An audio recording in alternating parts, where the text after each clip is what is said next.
സ്വർണ്ണക്കടത്ത് കേസുമായി ബന്ധപ്പെട്ട പുതിയ വെളിപ്പെടുത്തലുകളുടെ പശ്ചാത്തലത്തിലുള്ള ഗൂഢാലോചന കേസുകൾ റദ്ദാക്കണമെന്ന് സ്വപ്ന സുരേഷിന്റെ ഹർജിയിൽ ഹൈക്കോടതി ഇന്ന് ഉച്ചയ്ക്ക് 1:45 വിധി പറയും. എം.എസ്. അനീഷ് കുമാർ ചേരുന്നു. അനീഷ്, വിവരങ്ങൾ.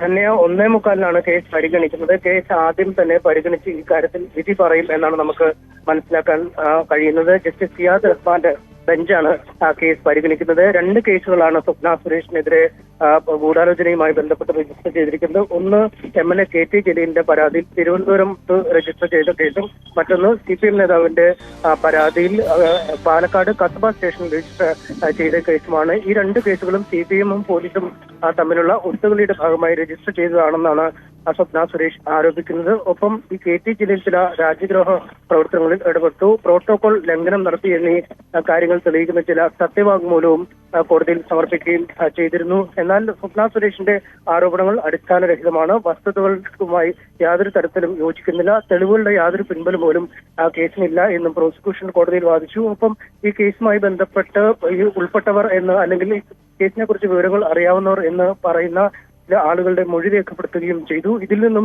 സ്വപ്ന സുരേഷ് അടക്കമുള്ളവർ ഗൂഢാലോചന നടത്തിയെന്ന് തെളിഞ്ഞു കഴിഞ്ഞിരിക്കുന്നു. അതുകൊണ്ട് അന്വേഷണം പുരോഗമിക്കുന്ന ഘട്ടത്തിൽ കോടതി ഇടപെടരുത് എന്നാണ് പ്രോസിക്യൂഷൻ ആവശ്യപ്പെട്ടിരിക്കുന്നത്. എന്തായാലും ഈ കേസുമായി ബന്ധപ്പെട്ട വിധി സർക്കാരിനും സ്വപ്നയ്ക്കും ഒരേപോലെ നിർണായകമാണ്. നന്ദി അനീഷ്.